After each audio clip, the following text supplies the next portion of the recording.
तो बात करते हैं यार, इंडियस फॉरेन एक्सचेंज की बात कर ली यार। अब हम बात करेंगे about the Indians foreign exchange का ही पार्ट है कन्वर्टेबिलिटी ऑफ इंडियन रूपी। ठीक है, यहाँ पे हम बात करेंगे कन्वर्टेबिलिटी ऑफ इंडियन रूपी की एंड फॉरेन ट्रेड की बात करेंगे।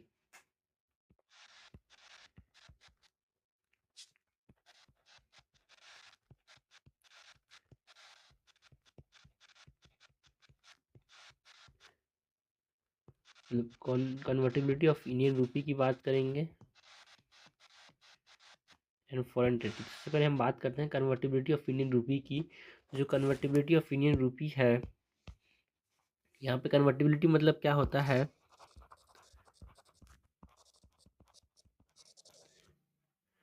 convertibility refers to the ability to freely exchange the Indian rupee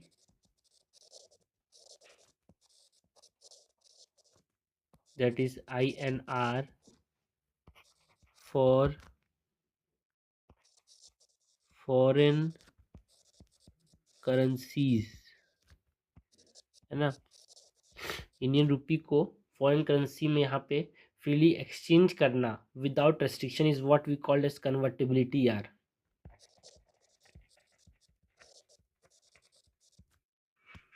सो ये कन्वर्टेबिलिटी ऑफ इंडियन रुपी की हम बात करें तो यहाँ पे दो तरह की चीज़ होती है, एक करंट अकाउंट कन्वर्टेबिलिटी होता है, एक होता है कैपिटल अकाउंट कन्वर्टेबिलिटी यार।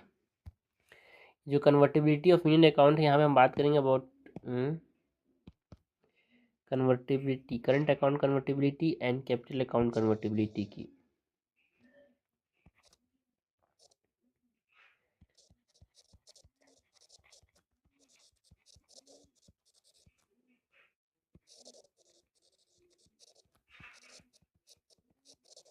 Current account convertibility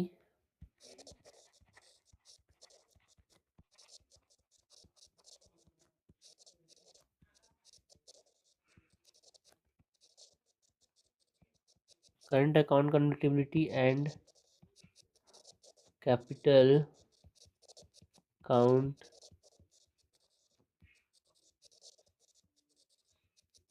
convertibility.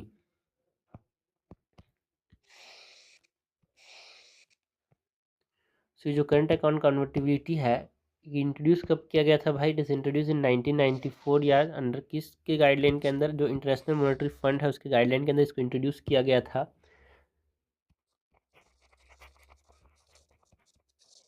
Introduced in 1994 under the international monetary fund guidelines. And ये जो करंट अकाउंट कन्वर्टेबिलिटी है, इसके अंदर अलाउ करता है ये, it allow us exchange for trade in goods and services, allows exchange for trade, so it allows exchange for goods है ना। जो करंट अकाउंट कन्वर्टेबिलिटी है वो एक्सचेंज अलाउ करता है ट्रेड के अंदर, जो गुड्स एंड सर्विसेज है ना। इंटरेस्ट पेमेंट हो गया या फिर रेमिटेंसेज हो गए, इनके जो एक्सचेंजेस होते हैं ना, जो रोज़मर्रा की ज़िंदगी एक प्रकार से होते हैं, उनमें यहाँ पे कन्वर्टेबिलिटी का, रुपी को यहाँ पे फॉरेन करेंसी में, फॉरेन करेंसी से रुपी में, इससे कन्वर्टेबिलिटी को अलाउ करता है ये current account convertibility. In goods and services, interest payments and remittances. And जो ये करंट अकाउंट कन्वर्टेबिलिटी होती है इज फुल्ली कन्वर्टेबल यार।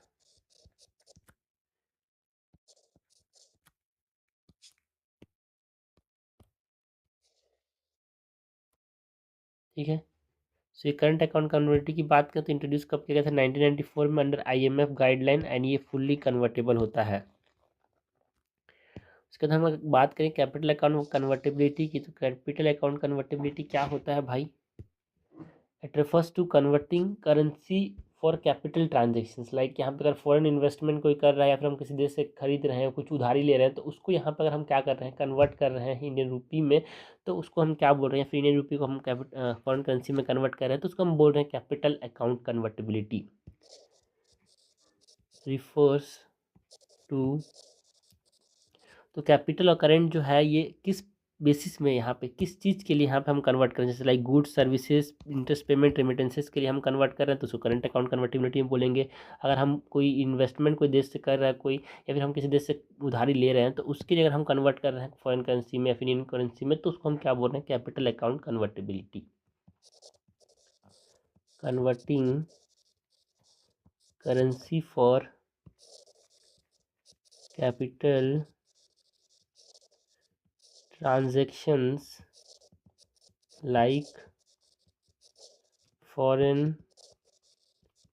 investment or borrowing। एंड जो ये कैपिटल अकाउंट कन्वर्टिबिलिटी है, इसमें India has what, India has partial convertibility, not fully convertible. ठीक है, जो करंट अकाउंट है उसमें फुल्ली कन्वर्टेबल होता है, बट यहाँ पे India has partial convertibility on the capital account. यहाँ पे क्वेश्चन बनता है यार, ठीक है। एंड कुछ कंट्रोल यहाँ पे किए जाते हैं जिसकी वजह से हम जो वोलेटाइल कैपिटल फ्लो है उसको यहाँ पे सेफ गार्ड कर सके। सो ये जो कैपिटल अकाउंट कन्वर्टिबिलिटी, इसमें कुछ सेफ गार्ड होते हैं, सो कुछ कंट्रोल यहाँ पे देखने को मिलता है यार।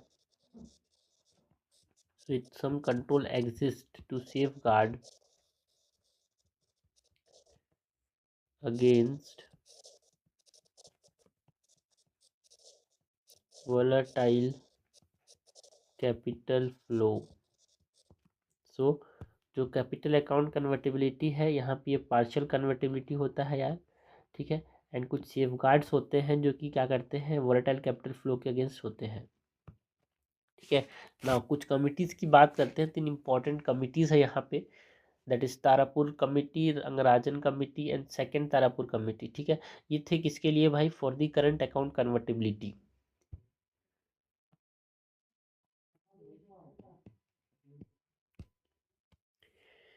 की committees on current account convertibility की बात करें,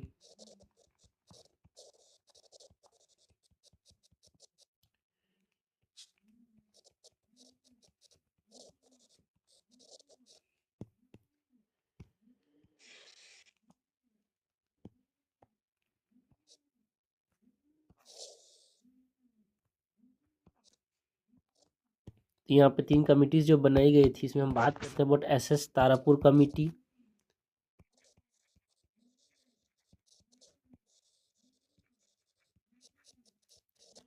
जो कि यहाँ पे 1997 में बनाया गया था।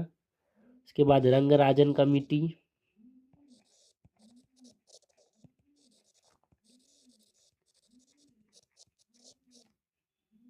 1993 में बनाया गया था।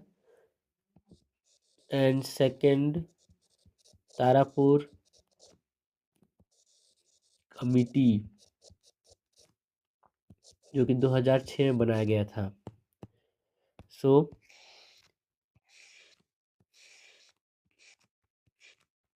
ये हमने बात की committee on capital account convertibility.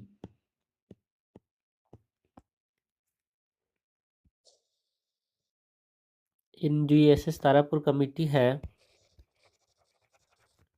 It recommended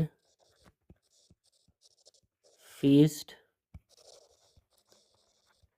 movement toward full capital account. धीरे धीरे हम यहाँ पे क्या करेंगे, 3 साल में फुल कैपिटल अकाउंट कन्वर्ट की तरफ आगे बढ़ेंगे। आज तो फुल्ली कन्वर्टेबल है कैपिटल करंट अकाउंट, तो फुल करंट अकाउंट कन्वर्टेबिलिटी की तरफ आगे बढ़ेंगे, ऐसा 3 साल में रिकमेंड किसने किया था, तारापुर कमेटी ने। एंड इस तारापुर कमेटी ने सजेस्ट किया कि क्या प्री कंडीशंस होने चाहिए फुल करंट अकाउंट कन्वर्टेबिलिटी के लिए। सजेस्टेड कि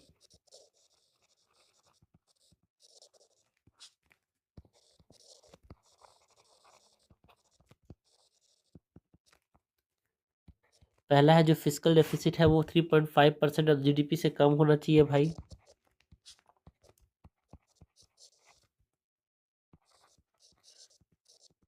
physical deficit below 3.5% of GDP.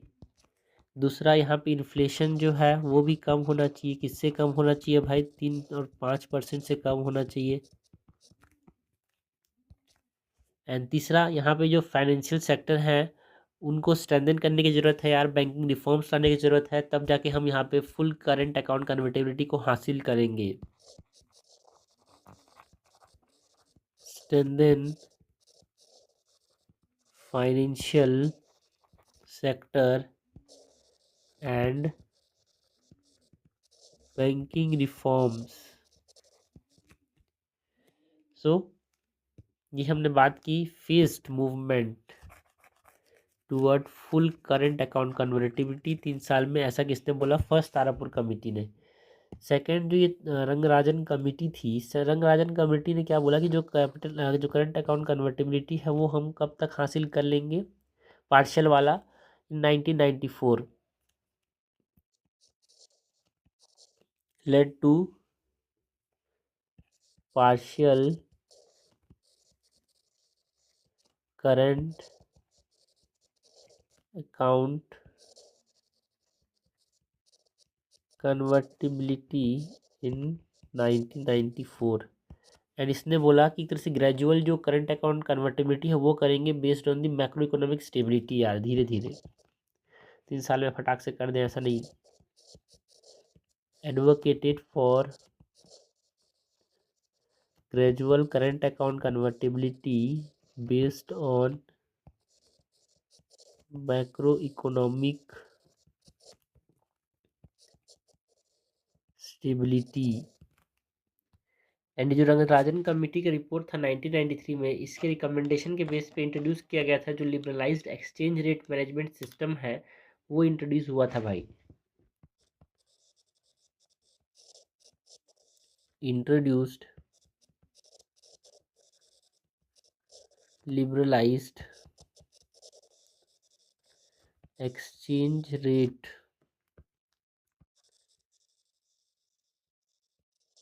Management system, जिसको LERMS बोलते हैं। सो ये इंपॉर्टेंट है। क्वेश्चन हमसे पूछा था कि जो liberalised exchange rate management system है वो किस कमिटी के रिकमेंडेशंस पे यहाँ पे आया था? रंगराजन कमिटी। नेक्स्ट जो कमिटी है दैट इज अबाउट, बात करेगा about the second Tarapur committee. जो सेकंड तारापुर कमिटी है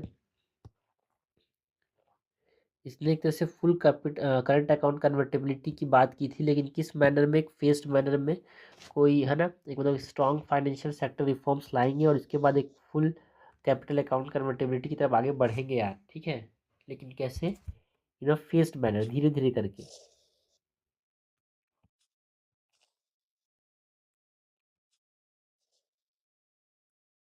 so second Tarapur committee proposed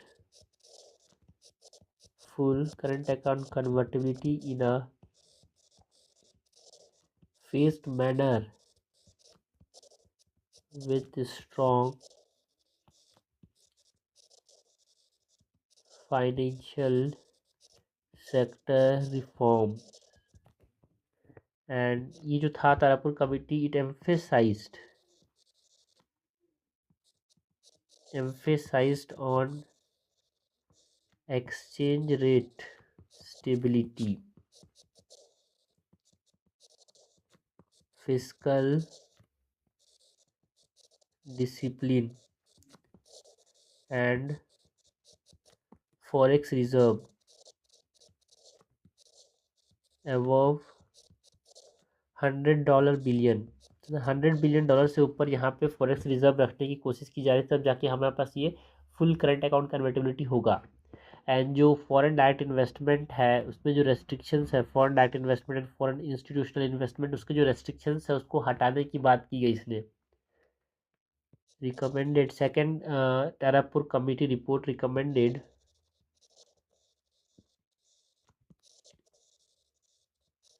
removal of foreign direct investment and foreign institutional investment restrictions and easier repatriation reforms और रिपेट्रिएशन रोम। ठीक है, तो ये इंपॉर्टेंट चीज़ है यार। सेकंड तारापुर कमेटी इसने बोला फुल करंट अकाउंट कन्वर्टिबिलिटी लाएंगे, लेकिन कैसे, in a phased manner. And forex reserve को यहाँ पे 100 बिलियन डॉलर से ऊपर रखने की बात की गई। एंड इसने बोला कि हम रिमूव करेंगे foreign direct investment and foreign institutional investment जो रेस्ट्रिक्शंस है उसको रिमूव करने की रिकमेंडेशन दिया सेकंड तारापुर कमेटी ने। सो हमने बात की 3 committees on current account convertibility and जो कन्वर्टिबिलिटी ऑफ इंडियन रुपी हम बात करते हैं, but current account convertibility and capital account convertibility, हमने 3 कमिटी बात की करंट अकाउंट कन्वर्टिबिलिटी की। नेक्स्ट अगर हम बात करें यहाँ पे जो रुपी कन्वर्टिबिलिटी है, इसके क्या क्या बेनिफिट्स होते हैं उसकी। अगर हम बेनिफिट्स की बात करें, benefits of rupee convertibility,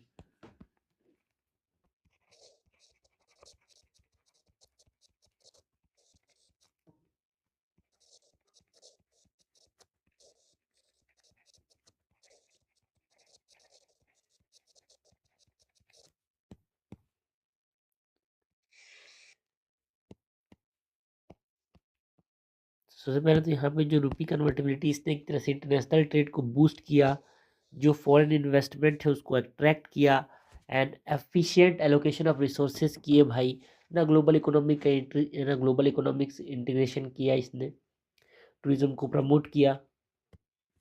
so benefit क्या है भाई, इट बूस्ट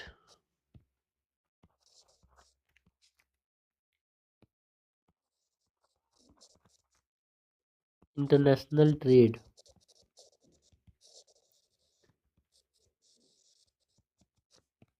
जिसमें it simplifies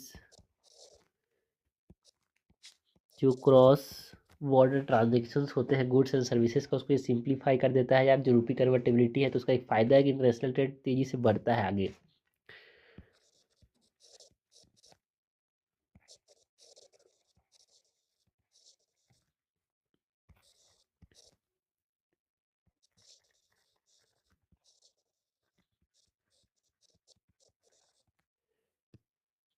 boost international trade के बाद यहाँ पे ये अट्रैक्ट करता है फॉरेन इन्वेस्टमेंट को,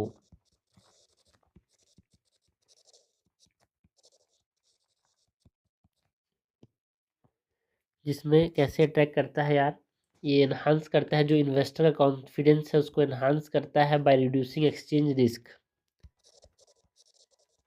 enhances investor confidence by reducing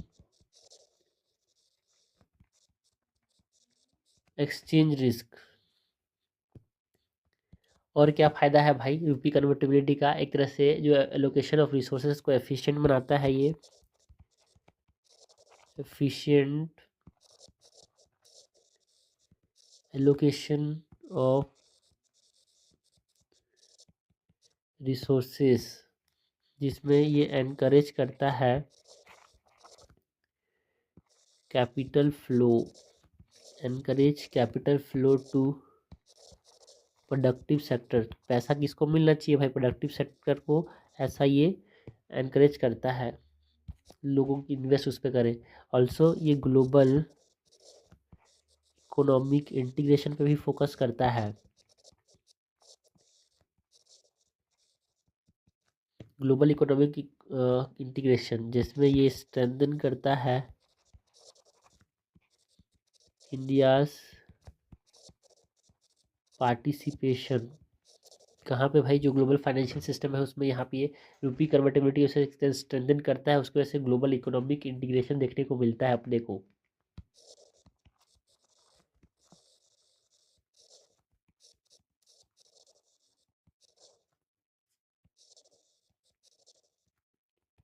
it also जो rupee convertibility, it also promote tourism यार,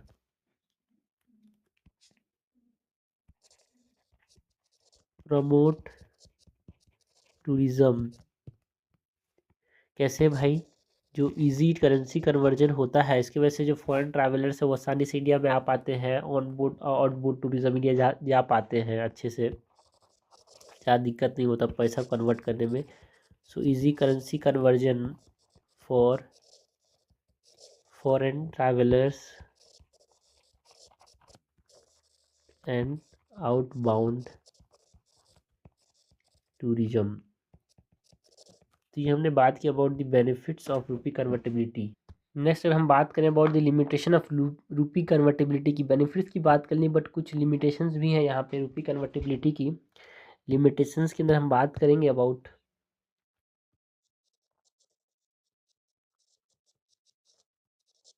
लिमिटेशंस ऑफ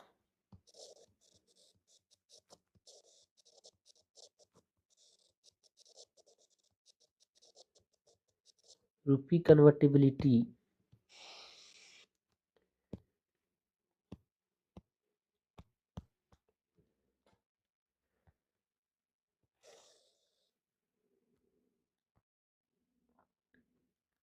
सबसे पहले तो यहाँ पे इकोनॉमिक इंस्टेबिलिटी आता है भाई रूपी कन्वर्टेबिलिटी की वजह से।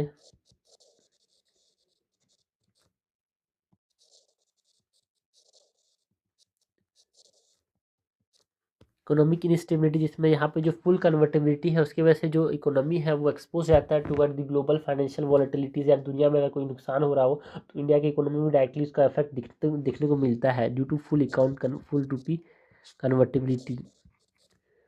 फुल कन्वर्टेबिलिटी में expose the economy to global financial volatility. Economic instability के बाद जो स्पेक्युलेटिव अटैक्स देखने को मिलते हैं, अगर हम उसकी बात करें तो यहाँ पे करेंसी डिप्रिसिएशन का रिस्क देखने को मिलता है यार ड्यू टू जो स्पेक्युलेटिव ट्रेडिंग होता है उसकी वजह से। मतलब कि कहीं का नुकसान होने वाला है कहीं फ़ायदा होने वाला है, ये बस सोच के जो डिप्रिसिएशन देखने को मिलता है कि ये इंडिया में देखो भाई नुकसान होने वाला है तो यहाँ से पैसा निकाल लेते हैं, तो उसकी वजह से करेंसी डिप्रिसिएशन होता है because of the full account convertibility. Risk of currency depreciation due to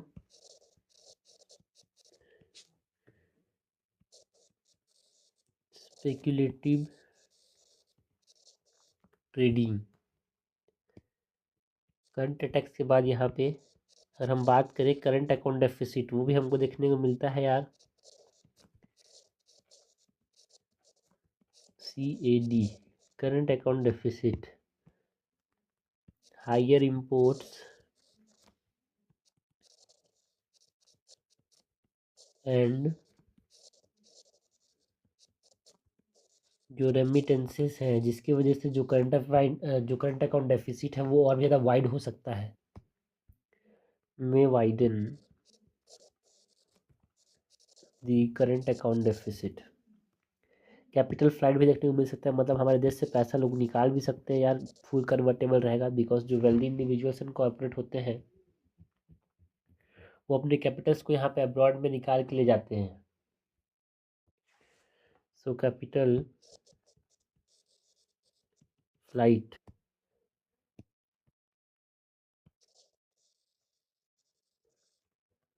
wealthy individual and corporates may transfer capital abroad। Inflationary pressure की बात करें तो वो हमको देखने को मिलता है बिकॉज ऑफ द रैपिड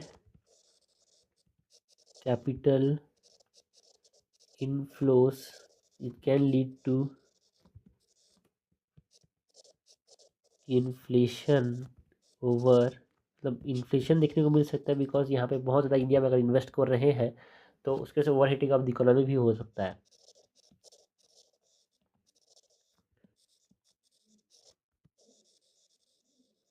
सो ये हमने बात की about what limitation of the rupee convertibility and benefits of the rupee convertibility की। तो ये हमने बात की अबाउट रूपी कन्वर्टिबिलिटी की। नेक्स्ट अगर हम बात करें करेंसी स्वैप की, करेंसी स्वैप की बात करते हैं।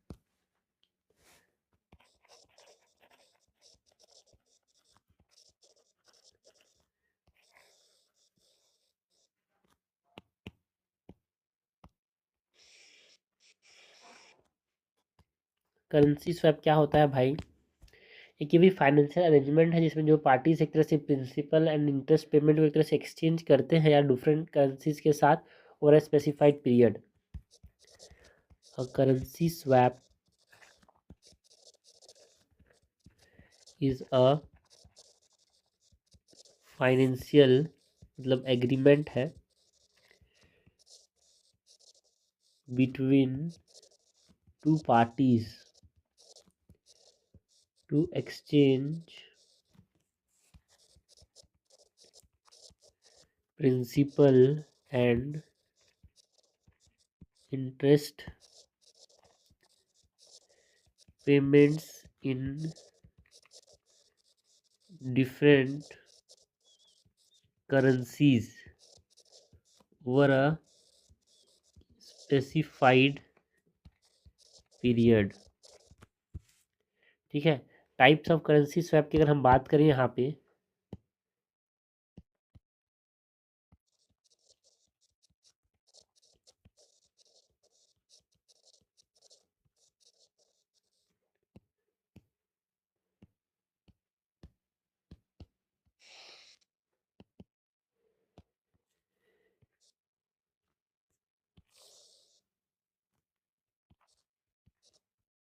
टाइप्स ऑफ करेंसी स्वैप जिसमें फिक्स टू फिक्स्ड, एक करेंसी स्वैप क्या होता है? फिक्स टू फिक्स, एक होता है फिक्स टू फ्लोटिंग एंड एक होता है फ्लोटिंग टू फ्लोटिंग।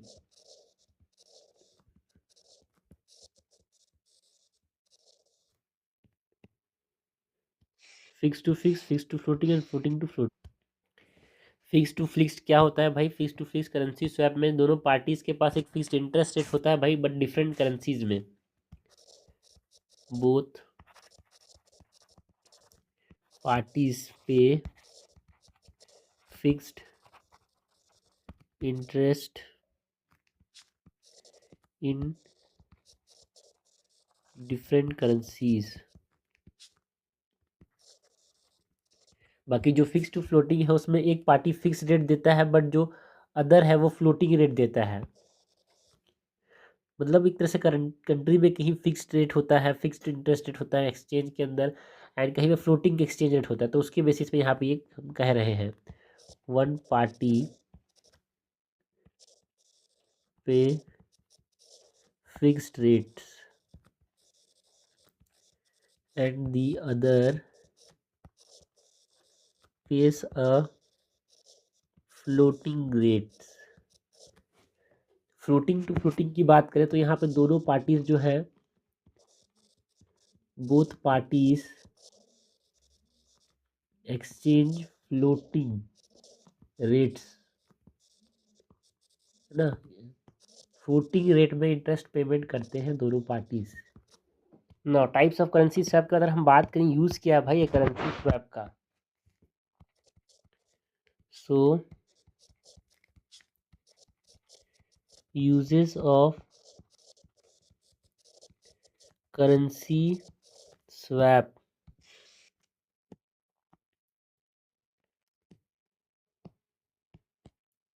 सो पहले तो यहाँ पे इस्तेमाल किया जाता है जो एक्सचेंज रेट रिस्क के खिलाफ कुछ करने के लिए। सो hedging,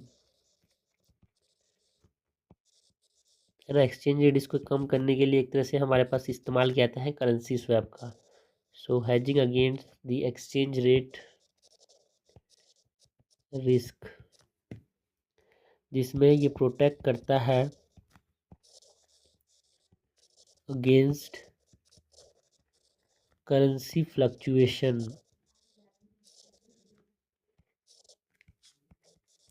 for international trade and loans.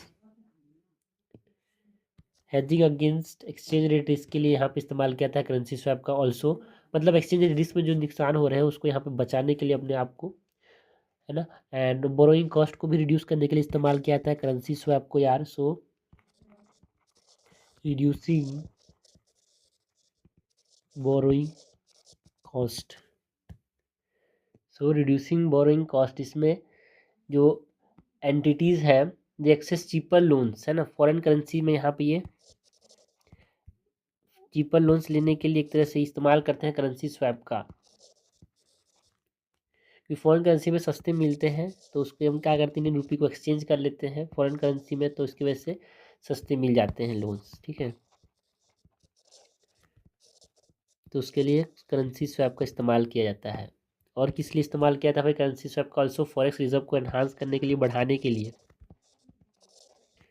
Enhancing forex reserves, जिसमें जो सेंट्रल बैंक है वो करेंसी स्वैप का इस्तेमाल करता है, जिससे वो मैनेज करता है फॉरेक्स रिजर्व को और स्टेबलाइज करता है एक्सचेंज रेट को। Central banks use swaps to manage forex reserves and stabilize exchange rates.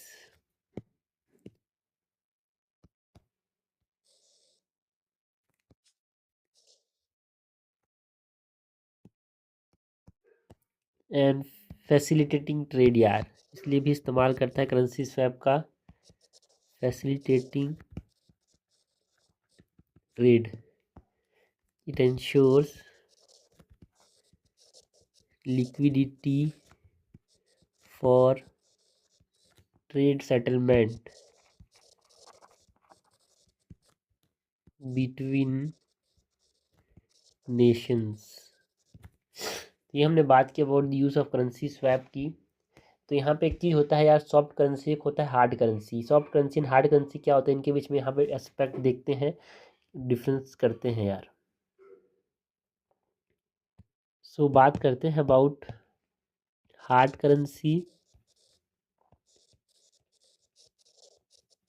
Versus soft currency.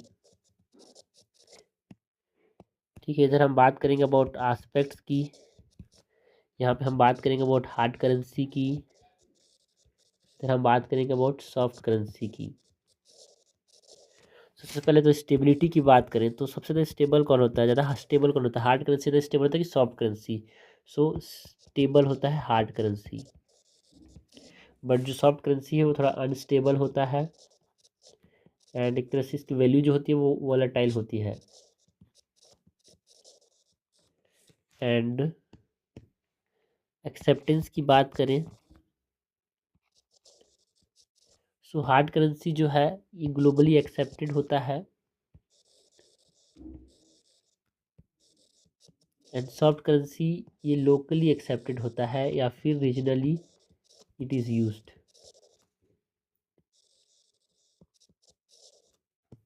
जो हार्ड करेंसी है, अगर दोनों की इकोनॉमिक स्ट्रेंथ की बात करें,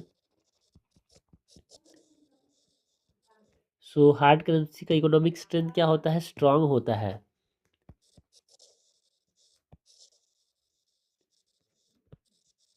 इसलिए तो हार्ड है। बट सॉफ्ट करेंसी एक तरह से वीक और अनस्टेबल इकोनॉमी को डिनोट करता है।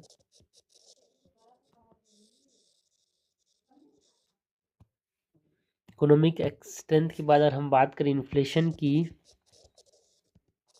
तो जो हार्ड करेंसी है भाई, इन्फ्लेशन कम होता है, एंड सॉफ्ट करेंसी में इन्फ्लेशन हाई होता है ना। अगर हम एग्जांपल्स की बात करें कि कहाँ पे हार्ड करेंसी का इस्तेमाल किया जाता है, कौन कौन से हार्ड करेंसी है, कौन कौन से सॉफ्ट करेंसी है, तो यूएस डॉलर जो है वो स्टेबल है, euro is a stable currency which is hard currency, yen की बात करें, जीबीपी की बात करें, एंड सॉफ्ट करेंसी में हम बात करते हैं वो जो जिम्बाब्वियन डॉलर है या फिर जो वेनेजुएलन का जो बोलीवर है वो एक तरह से सॉफ्ट करेंसी है।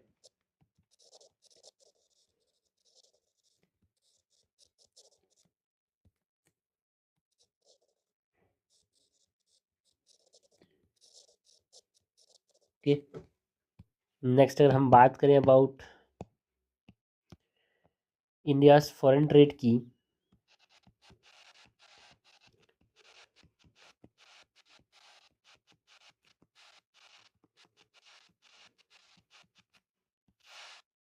सो फॉरेन ट्रेड के अंदर क्या चीज़ें आती है भाई? It एंटेल्स the exchange of goods services capital across, जो इंडियन इंटरनेशनल बॉर्डर के, सो कैपिटल इधर उधर जाता है ना, जो कि कंट्री को जीडीपी को इन्फ्लुएंस करता है, वो सब चीज़ें फॉरेन ट्रेड के अंदर आती है। So foreign trade entails the exchange of goods, services and capital across international borders, exerting a significant influence on a country's GDP.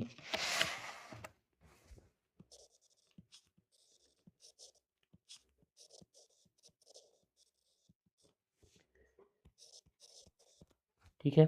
Now phases की बात करें, अगर हम phases of the India's foreign trade policy की,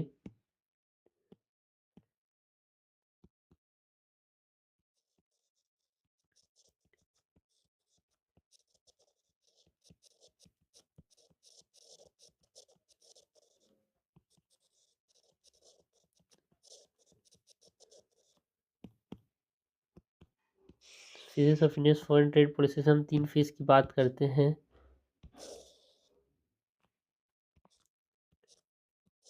एक तो है phase 1, जो कि 1950 से 1970 तक गया भाई। फेज 1 1950 से लेके 1970 तक। एक है फेज 2, जो कि 1970 से लेके 1990 तक चला।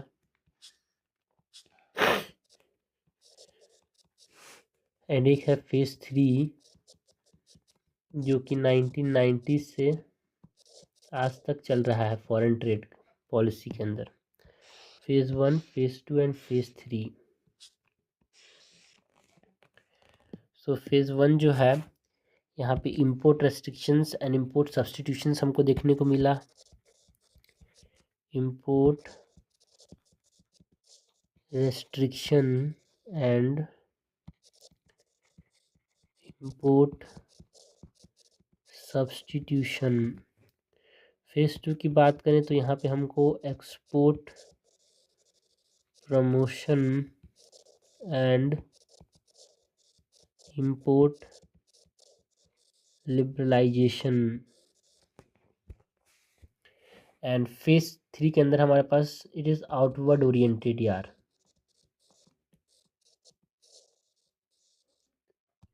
नाउ नेक्स्ट हम वेरियस इकोनॉमिक इंटीग्रेशंस की बात करते हैं इन दी फॉरेन ट्रेड यार।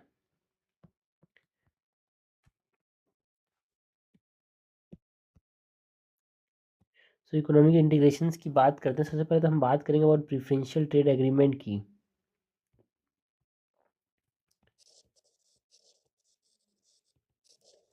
प्रिफरेंशियल ट्रेड एग्रीमेंट, जिसको पीटीए भी बोलते हैं। जो प्रिफरेंशियल ट्रेड एग्रीमेंट है,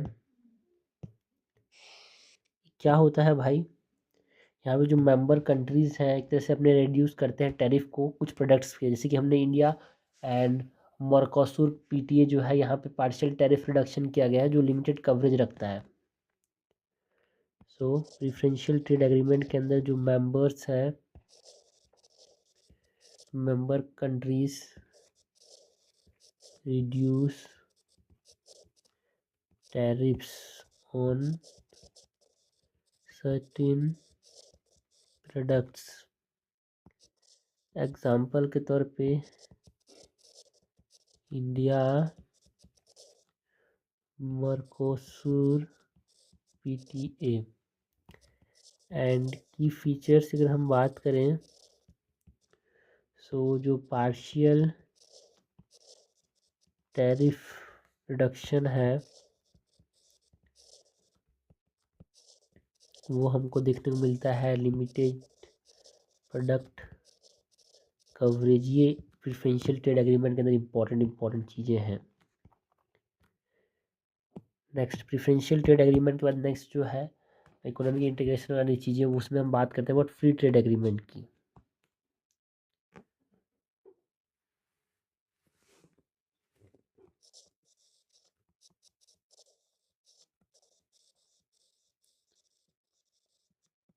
फ्री ट्रेड एग्रीमेंट,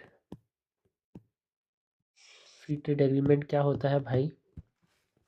यहाँ पे जो टैरिफ्स है उसको एलिमिनेट कर दिया जाता है या फिर रिड्यूस किया जाता है ज़्यादातर गुड्स में, ठीक है, जो कंट्रीज़ के बीच में ट्रेड किए जाते हैं। लाइक आसियान और इंडिया का जो फ्री ट्रेड एग्रीमेंट है उसके अंदर इसी बात की जाती है, ठीक है। So tariffs are eliminated or reduced from most goods or service traded between members। Example के तौर पे ASEAN India free trade agreement and की फीचर्स की बात करें सो यहाँ पे कोई टैरिफ नहीं लगता, but no common external tariff यार, no tariffs but no common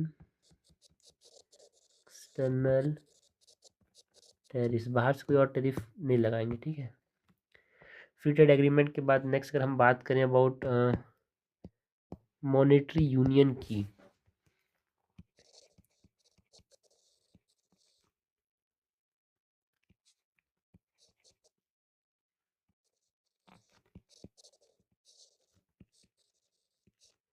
monetary union MU, इसके अंदर economic union plus common currencies आती है, ठीक है। अब इकोनॉमिक यूनियन क्या होता है भाई, इसको देख लेते हैं कि इकोनॉमिक यूनियन क्या होता है।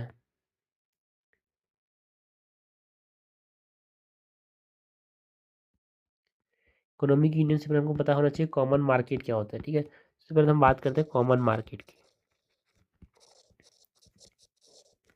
ठीक है। कॉमन मार्केट जिसको हम बोल रहे हैं सीएम, इस सीएम क्या होता है? कॉमन मार्केट के अंदर custom union plus free movement of labour and capital आता है। तो कस्टम यूनियन क्या होता है वो हमको पता होना चाहिए।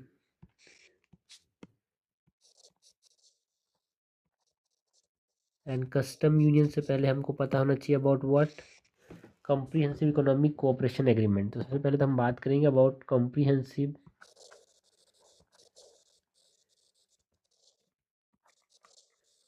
Economic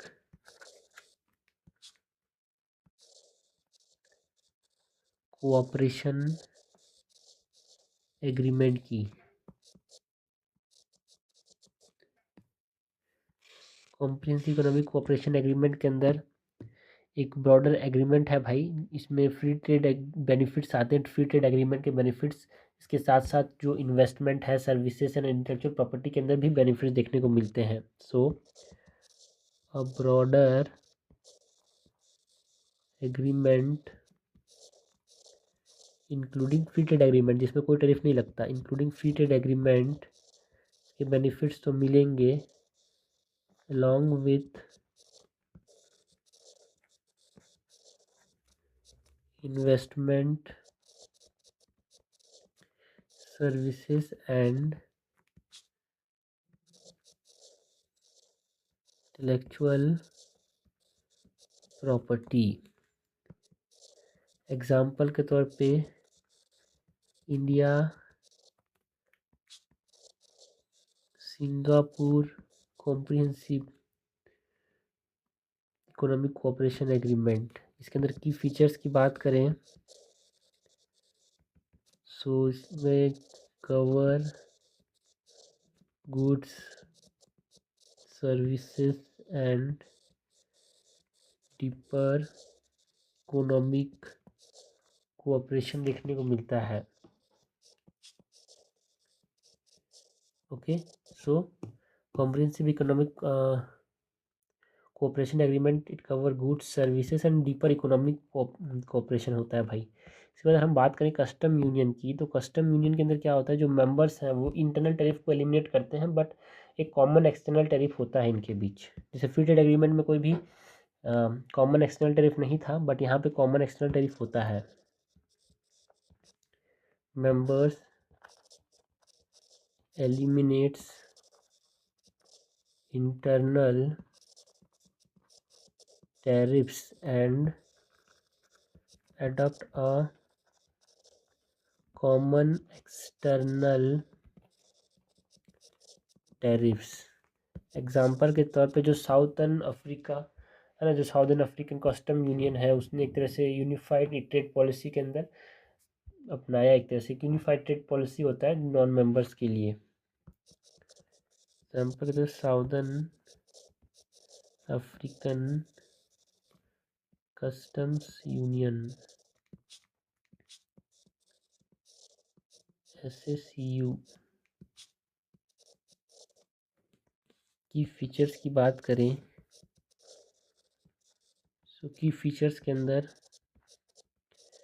unified trade policy for non members.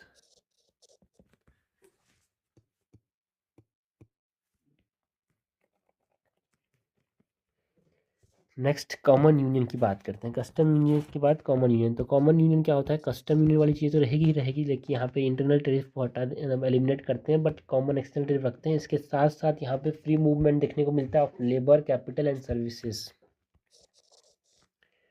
Free movements of labour, capital and services. Example के तौर पे जो यूरोपियन इकोनॉमिक एरिया है, ये कॉमन मार्केट एग्जाम्पल है। एंड की फीचर्स की बात करें, सो यहाँ पे हम इंटीग्रेशन की बात करते हैं, integration of factor markets.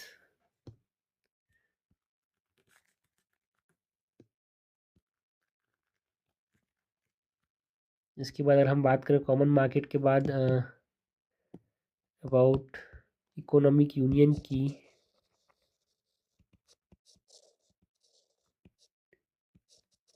So economic union क्या होता है भाई, यहाँ पे कॉमन मार्केट वाली चीज़ें रहेगी। कॉमन मार्केट प्लस कोऑर्डिनेशन देखने को मिलता है, coordination of economic and fiscal policies.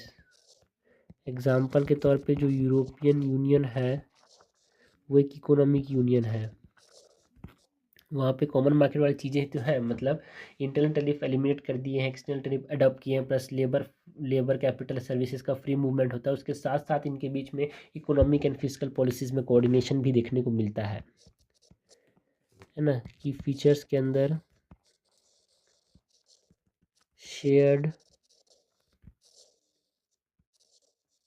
Economic policies and some political integration. Economic union के बाद अगर हम बात करें मॉनेटरी यूनियन की, तो यहाँ पे इकोनॉमिक यूनियन वाली चीज़ें होगी ही होगी। Economic union like European union वाला, plus a common currency like जो यूरोजोन है वो एक मॉनेटरी यूनियन है। की फीचर्स की बात करें, मतलब यूरोपियन यूनियन के पास पास वाली जो चीज़ें हैं वहाँ पे यूरो ही चलता है। सो की फीचर्स के अंदर यहाँ पे एक सिंगल करेंसी होता है विथ शेयर्ड मॉनेटरी पॉलिसी। ठीक है भाई, single currency with shared monetary policy, ये हमने बात की मॉनेटरी यूनियन की। एंड जो इकोनॉमिक यूनियन है वहाँ पे शेयर्ड इकोनॉमिक पॉलिसीज़ होते हैं एंड सम पॉलिटिकल इंटीग्रेशन भी देखने को मिलता है। कॉमन मार्केट के अंदर integration of the factor markets, ठीक है। तो ये हमने बात किया अबाउट डिफरेंट इकोनॉमिक इंटीग्रेशंस की इन फॉरेन ट्रेड यार। उससे पहले हमने बात की about the Indians foreign trade में जो 3 फेजेस थे, फेज़ 1, फेज़ 2, फेज़ 3 उसकी। उससे पहले हमने करेंसी स्वैप देखा, हार्ड करेंसी सॉफ्ट करेंसी में डिफरेंसेस। तो अगर मैं यहाँ पे एक चीज़ बनाऊँ, एक ग्राफ बनाऊँ नहीं इकोनॉमिक इंटीग्रेशन में, तो सबसे छोटा क्या होता है यहाँ पे,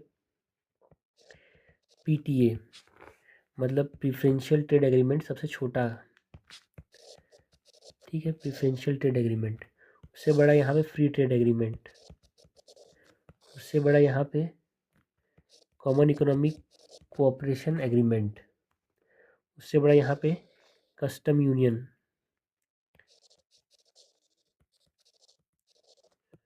उससे बड़ा यहाँ पे common market,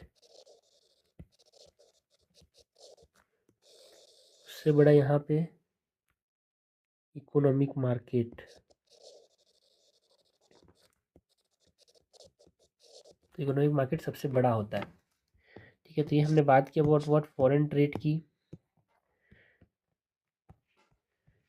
currency swap, hard currency, soft currency, uses of currency swap, types of currency swap, ठीक है। उससे पहले हमने रूपी कन्वर्टेबिलिटी की लिमिटेशंस की बात की, बेनिफिट्स की बात की, जो कमिटीज़ थे करंट अकाउंट कन्वर्टेबिलिटी में उसकी बात की, एंड कन्वर्टेबिलिटी इंडियन रूपी की बात की यार।